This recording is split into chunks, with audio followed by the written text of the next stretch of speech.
Classical economics is the traditional old-school economics. Now, starting the great-grandfather of economics, Adam Smith, classical economists claim that free markets regulate themselves when free of any intervention.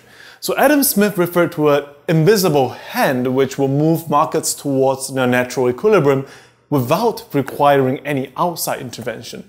So one of the things that they believe in is that prices are flexible. This belief has great implications on their interpretation of money. So when money supplies increase, they believe that price level will increase. In other words, there will be inflation. This happens because there is more money in the economy, but the real goods, the amount of cookies that money can buy in the economy is still the same. So say originally there are 10 cookies and there are $100 floating in the economy. So each cookie naturally costs $10. But now, if the government increases the money supply and there are $200 floating in the economy, then each cookie costs $20.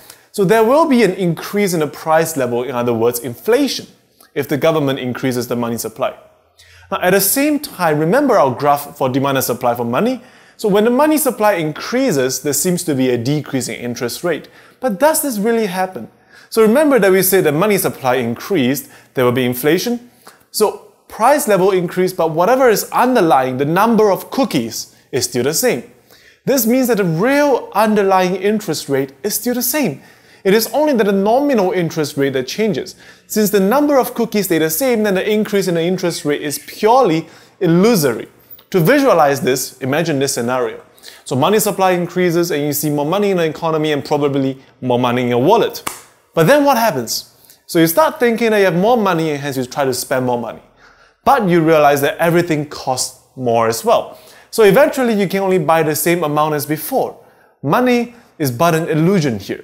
Hence the actual money supply measured in terms of what the money supply can actually buy is still the same, it's still 10 cookies. This means that the actual or real interest rate is the same. In short, when money supply increases, price level increases, and inflation happens and the underlying interest rate stays the same.